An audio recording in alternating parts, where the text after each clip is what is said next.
It all happened when we were sitting at the reception desk at our wedding. I've come here to get my compensation for the affair. Huh? Both John and I were literally dumbfounded. But what surprised me even more was the fact that John had indeed cheated. Damn! I thought I'd never get caught. And he was justifying it, making it impossible to have a proper conversation. Do you really think you have any appeal as a woman? I married you because you can cook well and you have a body that looks like it can bear healthy children. Stop kidding around! I had reached my limit and slapped John right across the face. Until now, no matter how rude John was, I had always got through it with a smile and a joke. But this time, I couldn't let it slide. I swore to myself that I wouldn't be satisfied until I had cornered him. On the long-awaited morning of our wedding, I was in the dressing room, wrapped in a pure white dress, secretly hoping that John would tell me, "Lily, you look beautiful." John had been high-spirited since the day before, genuinely looking forward to the wedding. I thought he would be pleased to see me looking different. In fact, I looked better than usual in the mirror, and both my parents and my in-laws praised me. I'm a bit on the chubby side and usually dress plainly. But today, I thought I should be allowed to enjoy being the star of the show. John and I are from the same university. When I was a freshman, he was a senior. I was a member of the broadcasting club, and that's how I met John, who was the captain of the sports team and a well-known figure on campus. Our relationship developed smoothly, and we submitted our marriage registration before our wedding, and we've been living together for the past 3 months. Living together made the wedding preparations more efficient. The wedding venue was about a 10-minute train ride from our house. It was a casual restaurant without any formality. The beautiful and stylish interior made it very popular for private parties. John entered the dressing room. I suppressed my excitement and asked, "Does the dress suit me?" Immediately, John broke into a wide smile and stroked my head. "You've still got a round belly, haven't you? Hope you'll give birth to a healthy baby." I was utterly dumbfounded. Even our parents frowned. "At least don't say that today." "Why?" "It's the truth. I even went on a diet to fit into this dress for the wedding, you know?" I forced a smile and patted my belly. In such moments, I feel bad inside, but I always try to brush it off with a joke. One of John's shortcomings is that once he gets too carried away, he can't stop himself. He was teasing and said, "Hey, your belly looks like a balloon." The bride is supposed to be the most beautiful woman on her wedding day. Stop it before you hurt Lily's feelings. John pretended not to know what he had done wrong, saying, "Well, a fat person is a fat person. I'm sorry for our son, he's always been childish. Even though you are younger, you are much more mature." There was no blame for my mother-in-law. "I don't mind. It's just his usual self." I flashed a grin and laid on the sarcasm as thick as I could. The two of us quickly pulled ourselves together and took our seats at the reception desk. We wanted a homey wedding and decided to greet the guests personally, bride and groom both. Sadly, most of my friends live on a distant island, where my parents' home is, so they couldn't make it. On the flip side, John had a lot of acquaintances attending. We were okay with the imbalance. My parents and I had made our peace with it. I saw this as a golden opportunity to meet many of John's friends and was actually looking forward to the greetings. John introduced each guest to me, one by one. Every single one of them seemed delighted to meet me, complimenting me with a "You look like a beautiful bride." There was one guest, in particular, that stood out, a woman named Natasha. She was an acquaintance from work, as I understood. She seemed to be in her 40s, but she had this actress-like aura, especially in her dress and her tall, slender figure. "Nice to meet you, Lily. I've always been under John's care," she greeted me. "Oh, is that so?" I was certainly overwhelmed by Natasha. "He's a looker, right? And she's got her stuff together at work. Quite a different story from someone else I know." She indeed had the aura of someone who's competent at her job. Her designer suit fitted her perfectly without being too flashy, and her makeup was flawless. John was looking at Natasha with a kind of admiration in his eyes that he never showed to me, and Natasha was gracefully accepting his attention. They exchanged words for quite a while. Right now, I'm a full-time housewife. But originally, I left my job because of John's wishes.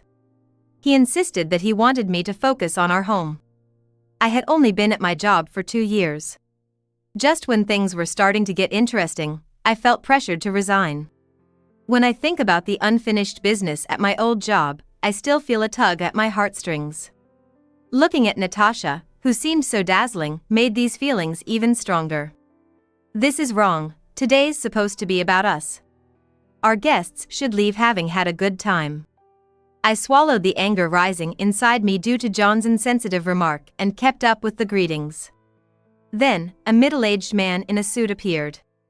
He had this impressive demeanor, almost like a distinguished actor. "Who's that gentleman over there?" I looked at John, but he seemed to be as clueless as I was. Maybe he wandered in by mistake. It's supposed to be a private event. Just as I was wondering how to handle this situation, the man spoke up. "I'm here to discuss the compensation for an affair." "Excuse me?" John and I were literally stunned. "I'm in this line of work." The man handed out his business card with a professional demeanor. It bore the name of a well-known company, and his job title was impressive. He was dressed in an expensive suit, and he carried himself with calm and composure. He didn't seem like he was making things up. "Are you John? Could you please break it off with my wife?" "Wait a minute, John and I are getting married today." I tried to calm the man down, but then I noticed John trembling beside me. "What are you talking about?" John managed to squeeze out those words, though his voice was clearly strained. "My wife should be here somewhere." "Don't play dumb, it won't get you anywhere." Wait. Natasha and I aren't like that." "Well, you've just admitted it yourself, haven't you? So, you're having an affair with my wife, Natasha, right?" I couldn't hide my shock. "Natasha, you mean the woman we just greeted?" "I believe so." "What did he say about Natasha?" "I heard it was work-related." "Actually, Natasha doesn't work." The man sighed deeply. "Let's change the place. Can we use the green room?" I asked my parents to handle the reception, and went ahead to the green room. The man, who introduced himself as Kyle, sat down on the sofa in the green room and started talking. It's a blatant lie that Natasha has anything work-related to do with John. I found out through her phone records that she met John on a dating site. My in-laws, who were already in the green room, exclaimed in surprise. "We didn't know anything about this. Don't make strange accusations, we could sue you for defamation." But Kyle remained calm. "It seems that Natasha has been having an affair with John for 2 years." This time, I couldn't help raising my voice. 2 years ago. But we've been dating since our college days, isn't this some kind of mistake? The phone records show it clearly. Actually, I've been very busy with work for the last few years, with lots of business trips and overtime. It seems that Natasha had the affair when I wasn't looking. Saying this, Kyle took an envelope out of his bag. Inside were printed screenshots of Natasha's smartphone and a couple of photos of her with John. "This is definitely John in these photos, isn't it?" My parents gathered around, and we all checked the photos. I've been away from home a lot, I can't say I was blameless. But does that justify an affair? My parents muttered in unison, "No, it doesn't." More than anything, Kyle's demeanor was incredibly convincing. From a certain point, Natasha started wearing a new wristwatch. It was a very nice design, so I looked it up and found out it was part of a pair. I wondered who had the other one, and that's when my investigation began. Kyle had been investigating Natasha's actions during his breaks at work, and discovered that she frequently visited a certain station. It turned out to be the station closest to John's company. They were frequently meeting up after John finished work. Kyle then took out several photos from the envelope that appeared to be taken secretly. They clearly showed John and Natasha getting cozy in a bustling district. "You find it fun stalking like this? Don't take your frustrations out on me just because you can't keep your wife happy." John's words were bold, but his voice was clearly trembling. The serial number on my wife's wristwatch is 118.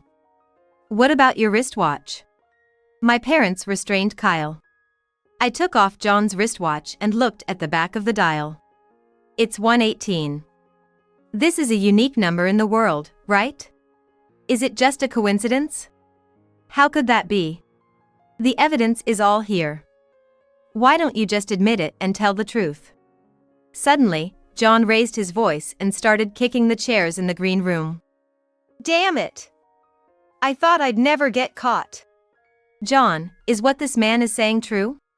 Without looking at us, John answered while fiddling with his smartphone. There's just one thing that's different. I really do love Natasha. My in-laws whispered to each other in a confused tone. Today, I invited her because Natasha said she wanted to see Lily. At that moment, there was a knock on the green room door. Natasha came in from the guest room. Apparently, John had called her with his smartphone. John, you really do love me, don't you? Of course. My feelings are all for you, Natasha. Natasha and John hugged each other without any hesitation. This time, I couldn't just laugh it off as a joke. I carefully chose my words and asked John. Is it true that you've been cheating? Since Natasha got married, I reluctantly decided to marry you. We met a bit too late, didn't we? If I had met John sooner, I would have married him instead of ending up with such an uncool person. Kyle straightened up from the sofa and said with a resolute attitude. See, they're so selfish, aren't they? I'm thinking about divorcing my wife. But I'm definitely going to demand a proper compensation for it. At the word alimony, John and Natasha momentarily flinched. John, did you know that Natasha was married when you started dating her? Yeah, I found out a while after we met. But by then, we were already serious about each other. So, you were cheating on me too, weren't you? Unexpectedly, John shook his head. This isn't cheating. Because I have no feelings for you. Then why were you dating me? You were just for housekeeping. What does just for housekeeping mean? According to John, Natasha was his true love, but he needed someone to take care of the household and he wanted children, so he decided to marry me.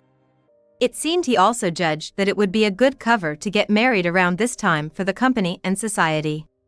Do you really think you're attractive as a woman? I married you because you could cook a little and you seemed like you could bear strong children. I've had enough. I reached my limit and slapped John.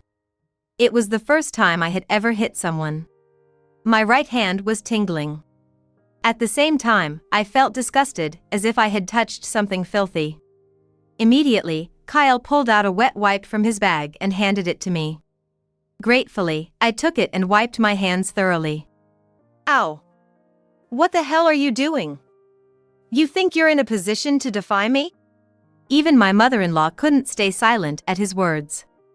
Have you always talked to Lily like that? No, Mom, I just lost my temper for a moment. Hey, Lily.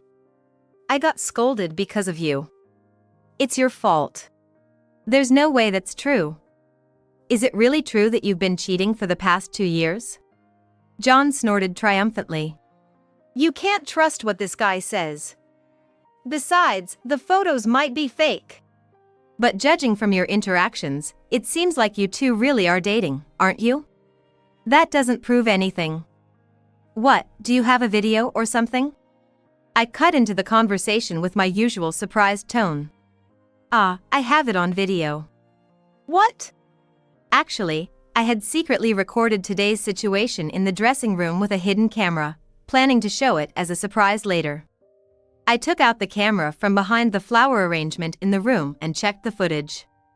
From the part where John called me fat to where Kyle confronted him about the affair, everything was recorded. Unexpectedly turning into big news. But it should be sufficient evidence of the affair. Well done, Lily. And as for this guy. Lily, I am truly sorry. My in-laws both apologized to me together. You don't need to apologize. No, it's also our fault for spoiling John and letting him become like this. What can we do to make it up to you? John, you should apologize too. No way. I haven't done anything wrong. Loving someone is a good thing, right? That's what Mom taught me. That's not what I meant. Stop talking back and apologize to Lily right now. It's okay. The foolish one here is John. John, Natasha, how about making a cheating confession in front of the camera? Say cheese. I grinned and pointed the camera at them. I didn't expect to have this side of me. Hey, don't make that face. Just joke around and reply like you always do. This is my way of joking around. I can't overlook this. Then should we cancel the wedding? You're the one who's going to be embarrassed. I was at a loss for words. The party's start time had already passed. The guests must be waiting for our entrance at the venue. No, I should stick to my own decision. Fortunately, I had invited only a few guests.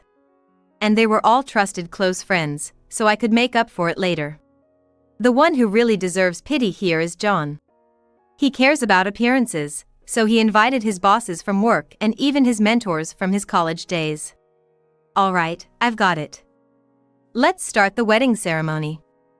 However, just to let you know, we are going to change the flow a bit.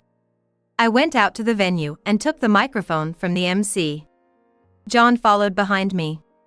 There was a round of applause from the audience. Thank you all for gathering here today. We were supposed to hold a wedding ceremony, but today's event has been changed to an emergency press conference. The venue suddenly became noisy with whispers and murmurs. With clear and articulate pronunciation, as if I had been trained in broadcasting, I continued. Today, we have a guest named Natasha, who is an acquaintance of John through work. But in reality, well, John? I turned the microphone towards John, like an interviewer. The people in the venue looked puzzled. John hesitated to speak, so I pressed him further. What is your real relationship with her? Voices from the audience also started to chime in, urging him to spill the beans already. Still, John seemed determined to remain silent. If this weren't in front of so many people, I would probably have been slapped hard. His fists were trembling under the table. No choice then. This was supposed to be a surprise for today, but please take a look at the hidden camera footage in the backstage. Everyone, please feel free to enjoy your drinks and meals. The large screen on the stage showed everything that had happened earlier, without missing a beat.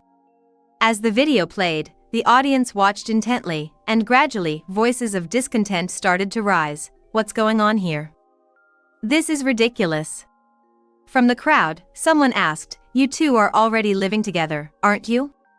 We met in college, registered our marriage 3 months ago, and have been living together since, leading up to today. The venue was in an uproar. I thought I was marrying John out of love, but it seems I was utterly deceived. I adjusted my life for him, even quitting my job. What has my life been all about? I could hear John clicking his tongue in frustration. A different guest asked, Lily, what do you want to do now? The atmosphere had completely turned into that of a press conference. To be honest, this is all so sudden, I haven't had time to think it through. But I have my parents and trustworthy friends. I plan to figure things out together with them. This response led to a series of repeated questions from the crowd. John kept his head down, acting as if this had nothing to do with him. Ladies and gentlemen, I know you must have a lot of things you want to say, so I will leave the stage to him. You can grill him as much as you want. I put down the microphone and moved to the entrance of the venue, watching the scene unfold. John was left alone on the stage. Some young men in the audience, their tempers flaring, stood up and approached John, some even throwing drinks and food at him. All right, I get it. I was dating Natasha. Lily just wasn't enough for me. At that moment, my mother-in-law appeared, took the microphone, and addressed everyone. Ladies and gentlemen, I apologize for my foolish son. If it's not too much trouble, please feel free to give him a piece of your mind. At her signal, people swarmed the stage and surrounded John. I couldn't see John anymore, but I imagined he was getting what he deserved. I thought about how expensive his rental suit was. Concerned about appearances, John had rented the best suit. With this commotion, he would surely have to pay for it. Satisfied after witnessing the chorus of boos from the audience, I returned to the backstage, quickly changed out of my dress, and left the rest to my parents. I also asked them to make sure John couldn't run away from the venue. I wanted to go home immediately. Ever since we started living together, John had been extremely opposed to me entering his room. He would get angry even if I tried to enter for cleaning or searching for something. I suspected there might be some evidence of his infidelity in his room. I asked Kyle to come with me, and we left the venue, heading for home. I was grateful that we had chosen a wedding venue close to our home. Soon we arrived at our house, and the search of John's room began. And then, one thing after another started to come out. Pictures of Natasha, and what seemed to be matching accessories and a pair of watches warranty card, and letters from Natasha, were all revealed. It even came to light that he was traveling with Natasha under the guise of business trips. Kyle meticulously photographed each of these items, and I put them in a cardboard box. It was almost like a police house search. Once all the evidence was gathered, I video called my mother-in-law. "Hi, how's everything going over there?" Bravely, she responded as if nothing was unusual. "The guests are getting heated, and John is still being cornered by everyone." "That's good to hear. Can you put your phone near the microphone so that my voice can be heard in the venue?" She quickly understood what I meant and did as I asked. "Hello, can you hear me? I'm the bride who was supposed to be the star today." I could sense the murmuring in the venue quieting down. "I know some of you might be angry. I have an important announcement to make." The venue went silent. "I will be divorcing John. Unfortunately, today's wedding turned out to be a disaster, but feel free to eat and drink as much as you like, and go home whenever you're ready. The cost will be fully charged to John." Wait. I wasn't informed about this." Kyle, who was standing next to me, signaled for me to pass the phone to him. "While we're on the subject, I have an announcement too. I'm also divorcing Natasha." The crowd murmured in surprise. "John, Natasha is an expensive woman. She doesn't do any housework, shops every week, and is absolutely incompetent at work. But now, both of you are free, so please, live happily ever after." "What am I supposed to do now?" "You're free to do as you please. Good luck supporting Natasha's lifestyle." "I can't afford to support Natasha's lifestyle." Natasha, who was nearby, cut in. "I'm not comfortable marrying John either." "Then you're all alone. Good riddance. Don't bother coming back home from today onwards." A round of applause erupted in the venue. Drunk guests' voices could be heard saying, "Good for her," and other cheers. Reluctantly, my mother-in-law agreed to let John stay at her house for a while. Warm messages like "It must have been tough, but you did well. We support you," started arriving on my phone from close friends who were at the venue. Afterwards, the guests reportedly indulged in a grand feast and drinks, and even made sure to take their wedding favors home with them before leaving. A few days after the tumultuous wedding, I was returning to my condo after shopping when I found John standing in front of my door, holding a disproportionately large bouquet of flowers. "I came to apologize, hoping you would forgive me. Can I come in?" "No. Come on, don't be so stubborn. The wedding was just a moment of confusion, right?" "Absolutely not." John, for some reason, had a smug smile on his face. He tried to hand me the huge bouquet of roses. "All women love flowers, right? Cheer up." But I had shopping bags in both hands and couldn't possibly accept the flowers. Not that I wanted to, even if my hands were free. "I'm sick of your assumptions and lack of consideration. Just go home." John slowly moved closer to me. I felt threatened and turned my back on him to call my mother-in-law. The back and forth with John continued, and when he tried to force his way into the house with a spare key, my mother-in-law arrived just in time. "What the hell are you doing?" A shout from my usually refined mother-in-law, which I had never heard before, echoed throughout the area. Mom, why are you here? I came here thinking of making amends with Lily. Don't talk nonsense and just disappear. Do not show your face in front of us ever again. With that, my mother-in-law snatched John's bouquet and hit him square in the face with it. John's face was covered in small cuts from the rose thorns, and torn petals and leaves were scattered all over his body, making for a truly pitiful sight. If you make any more strange moves, I'm calling the police. And don't you even think about coming back to our house. He seemed genuinely scared by her words. John left with his tail between his legs. I'm really sorry about this. Actually, I declared yesterday that I was severing parental ties with him. He left the house, but I never imagined he would be here. While efficiently cleaning up the remains of the bouquet scattered on the floor, my mother-in-law apologized to me over and over again. You don't have to apologize. Please come in and have some tea. No, I'm going to excuse myself now. If he comes near you again, don't hesitate to contact me. I will protect you, no matter what. I was on the verge of tears from her words. I had an ally on my side. I decided to rely on her in times of trouble, and with that, we said our goodbyes. Later on, I managed to finalize the divorce, and I was relieved. I and Kyle each demanded $30,000 in damages from John. I didn't forget to claim the full $20,000 for the wedding expenses, including the gifts for the guests. The guests seemed to have enjoyed themselves quite a bit, and I couldn't help but laugh when I saw the hefty bill. John, unable to cover the costs with his salary alone, had moved to a cheap, small one-room apartment and was working tirelessly day and night.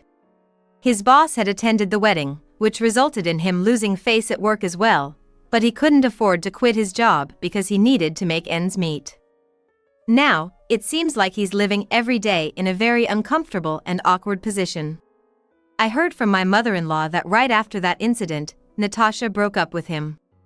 Apparently, Natasha had met another man through an online dating site and decided to date him instead.